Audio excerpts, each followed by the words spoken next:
What might be imagined is that we have in some of these books not the dissolving of Christianity, except in the eyes of some, but in fact its transformation.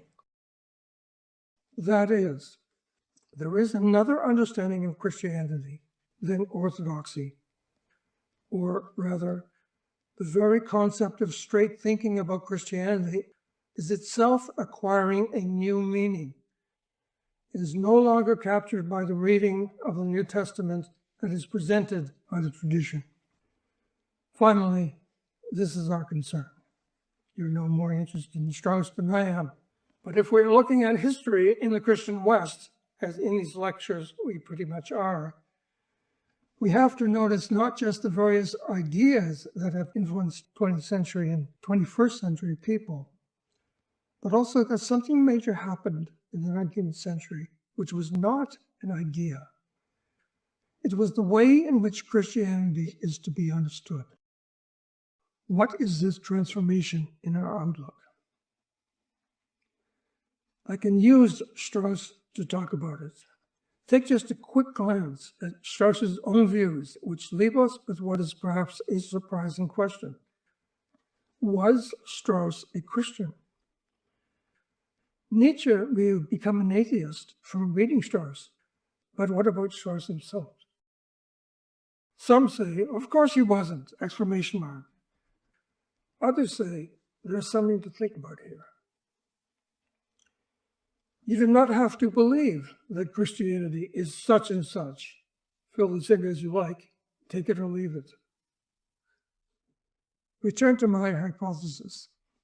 Christianity has declined perhaps because the loudest voices said that these words you see here establish the terms. People believed that this was the choice.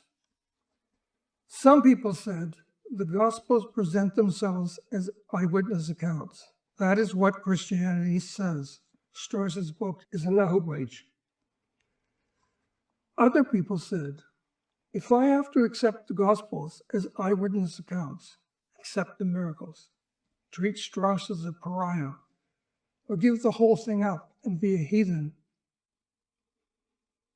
then I won't be a heathen, because I do not believe that what Strauss says is nonsense.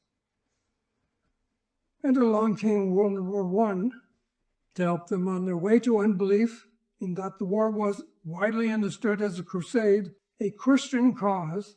I'm just alluding to what I will speak about in my second talk and the way in which it is related to this one. We have to understand the atheism or secularity of our age. And part of the story is, I think, this.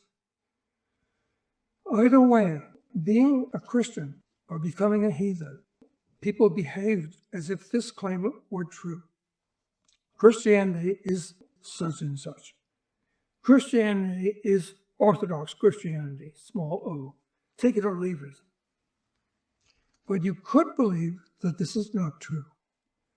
Christianity is not one thing, the thing which has its old form, and could come to think this not as a sop to satisfy modern people, but for good reason.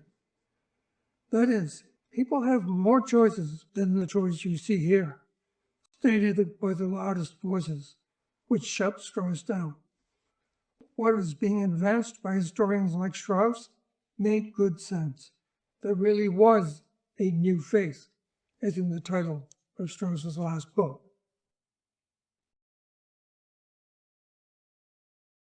It may have been the decision of his publisher, but the title page of that book, The Old Faith and the New, included a bit of text from the interior.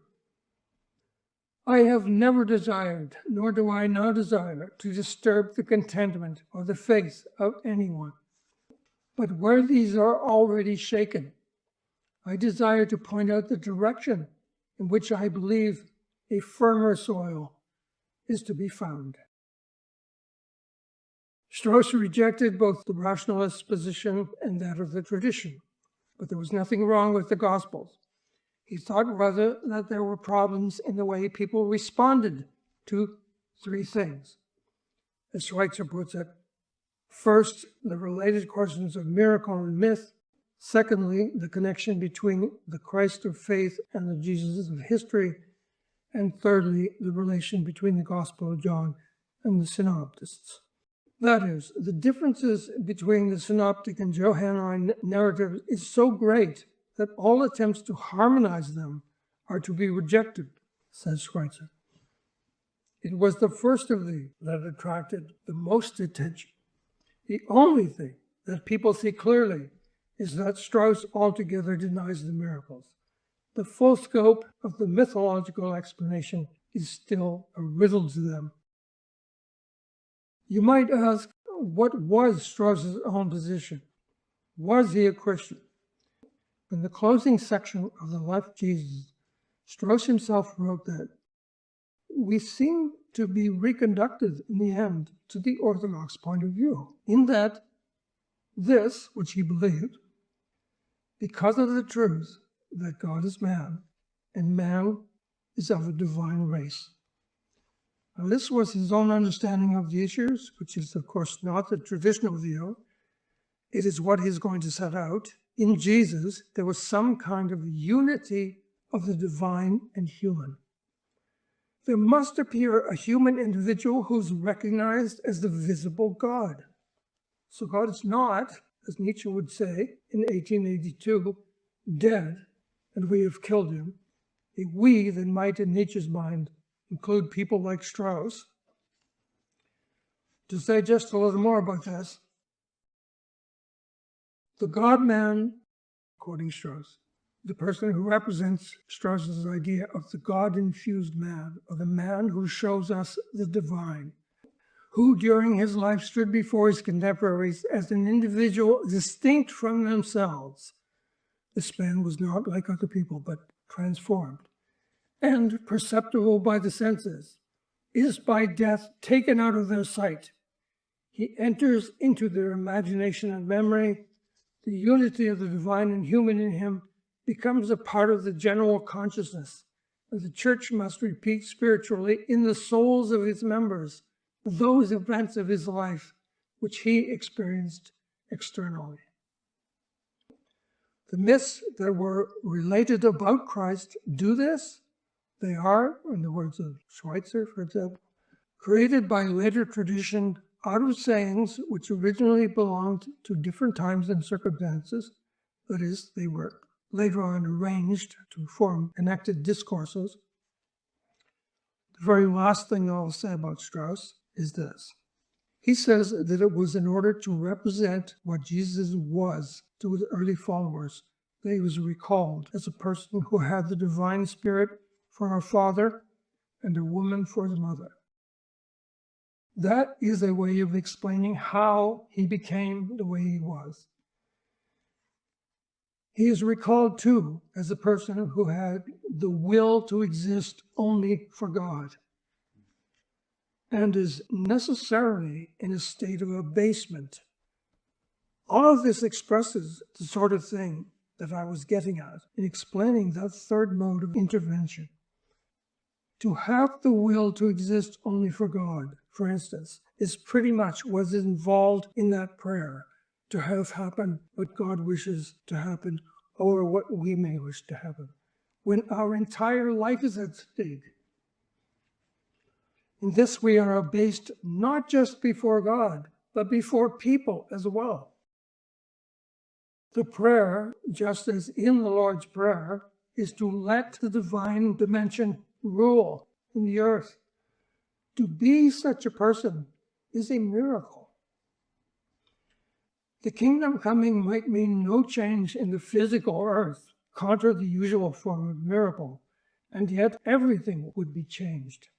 Instead of a rescue that alters things physically, the kingdom coming, by our entering it, would be a profound rescue.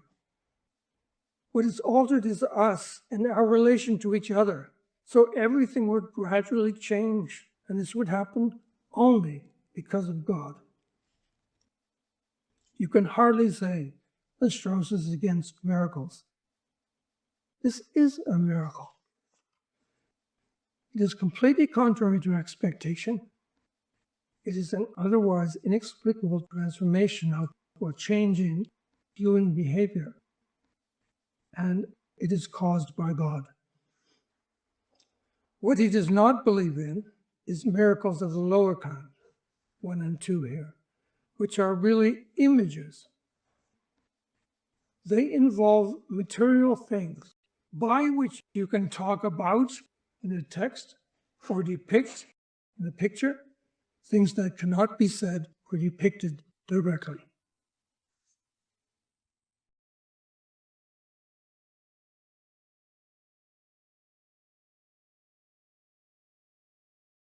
In the century that is to follow the 20th century, the decline occurred. And much attention was given to the issue of whether God exists, whether Christianity is relevant. In light of the foregoing, we might look instead at what Christianity is, at what a Christian's belief in God declares. With regard to the main points of opposition to Strauss, the argument is that what Strauss does away with in his rejection of miracles and in his way of talking about Jesus and divinity starts a kind of landslide in the collapse of faith. But notice something. Nietzsche says this too. The same assumption is shared by what are regarded as opposite sorts of people. The defenders of Christianity say, in effect, Christianity is the traditional view of miracles, the traditional way of seeing Christ, take it or leave it. Nietzsche buys in. He too believes that Christianity includes the traditional belief in miracles, or type 2 manner of divine intervention. And the argument that it does is simply, it's there in the text. People on both sides of the conflict hold the same view. One side says, this is Christianity, and I accept it. Christianity must remain as it is. Any attempt to fit it into a modern framework of belief and to change it is the distortion. The new view is a view vomited from the jaws of hell. And the other side replies, fair enough, this is Christianity. Well, I reject it. Christianity is abandoned, and these people become complete unbelievers. As Nietzsche had said, if you give up Christ, you will have to give up God as well. Notice that this is agreement on what Christianity is. These two positions are united on the issue of substance, but opposed on whether we should accept it. By the way, a biblical scholar of our time agrees that they are the same. Some would loudly protest that jettisoning the Bible or vast swaths of it is exactly what Christians need to do, given modern knowledge. Once text and history have split asunder, one cannot hold fast to both. And it is to history that we owe our allegiance. But one can and we ought to hold fast to both.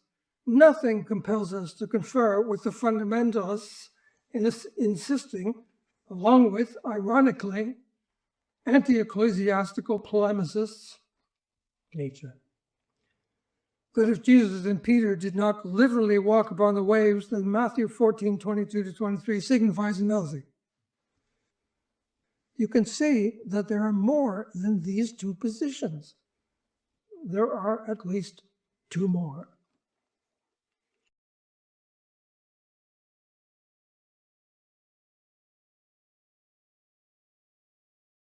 You might reject what these two people agree on.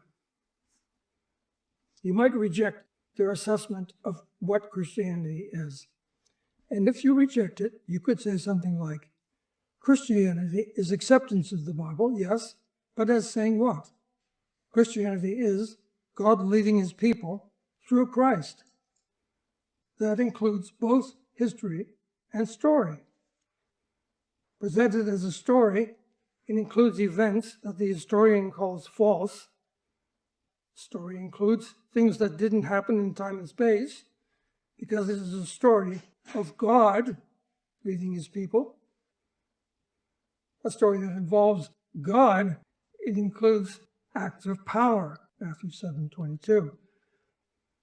But these acts in the stories are ways of talking about what we do not see.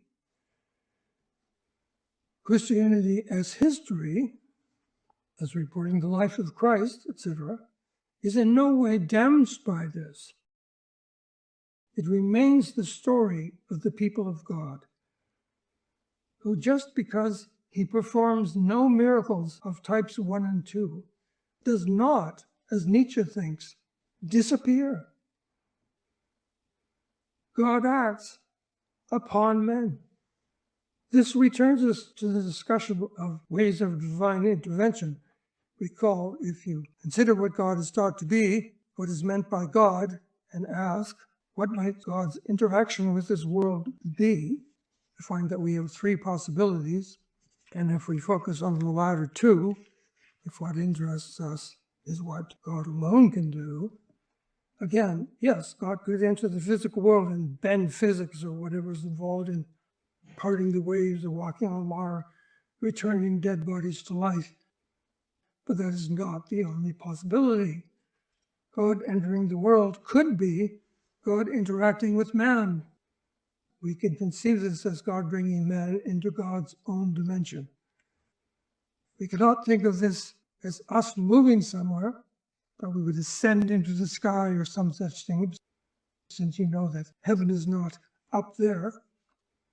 God's dimension is something that we employ our ordinary talk of space and time and of material things like water to get at. This then gives us two positions. The traditional view of Christianity, which embraces miracles of the second type, we have seen already. It appears in this opposition, in acceptance of the tradition on one hand and rejection of the tradition on the other. But with respect to the nature of Christianity, these two positions are really one position in which we say that Christianity is what was traditionally believed. And we now have another view which rejects this, which says that Christianity is not tradition. This modern view of Christianity says the faith is faith in God. It is not an outlook that relies on belief in miracles of the material sort. It is rather the truth of the tradition and what the tradition is getting at in its talk of miracles. In its stories, it tells about the relation of God to man. This was represented by the church in stories about healing, resurrection, and so on, that are true. But these stories do not involve what I have called a type 2 mode of intervention in the world. God intervenes in man's existence, however. This is the form of divine human interaction that we described as that third type, not an effect involving man's body. These texts are ways to convey the idea that if people rely on God, if they accept their Lord, who shows them what life under God is, if they accept as their master the one who is following God, then they will have life in full. To get this across to people in stories which employed verbal images, the authors of the New Testament used physical things, but they were not talking about physical things. Continuing that quotation from Allison, nothing compels us to concur that if Jesus and Peter did not literally walk upon the waves, then Matthew 14 signifies nothing. We should reject it, that conclusion. The texts remain what they have always been, regardless of current views as to the history behind them. Modern historical methods may help us interpret our texts, but they should not depose them.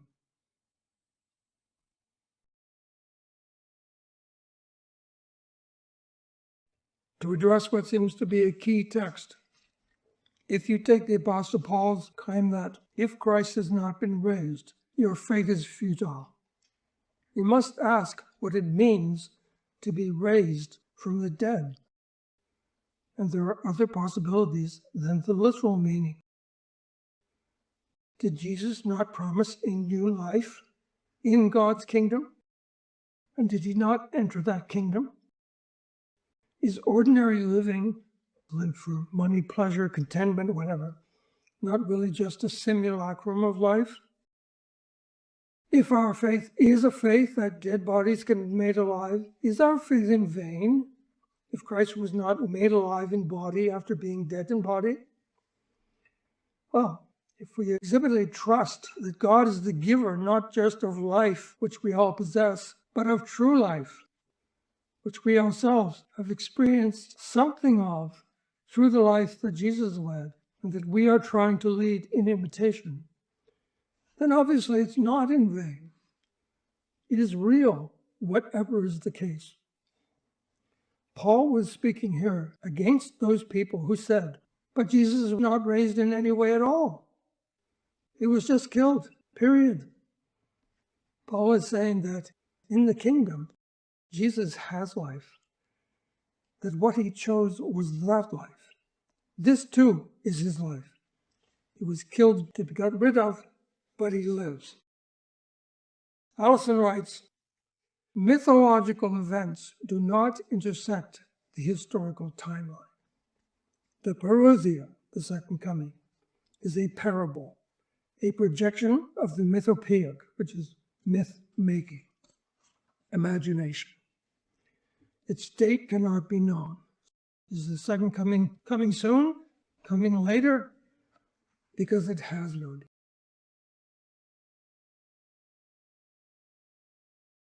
However, what we see here is that all these views of Christianity are oppositional.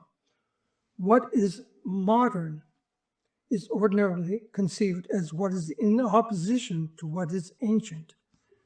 But what is common to all three positions is that each purports to state what Christianity is.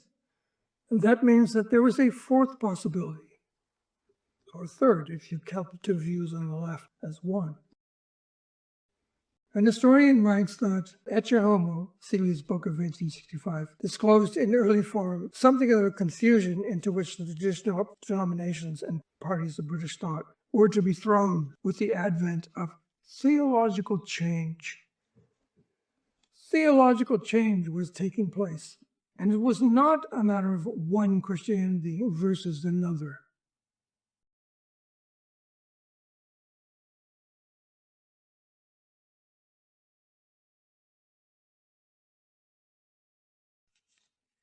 We're coming to the end.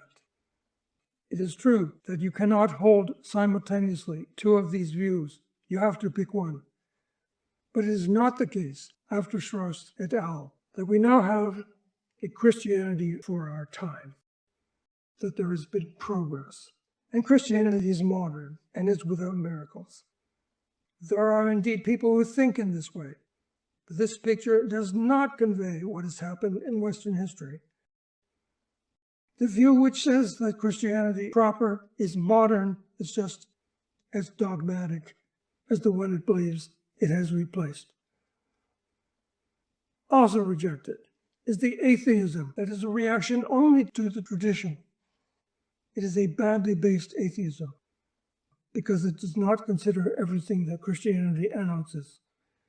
There are also Christians who believe that each person must decide for himself or herself what Christianity is, and each person will give some form of one of these answers. But to ask what Christianity is not to look for any kind of authoritative answer. Christianity will exclude, that is, it will still be what is not Christian, but it will not exclude in this manner. Being an unbeliever because you reject the claims of traditional Christianity no longer follows. The fourth view, instead, accepts that Christians who are Christians may hold differing conceptions of what the faith promises, and do so on different bases, one hearing Paul in one way, one hearing Paul in another. Christianity includes contrary beliefs.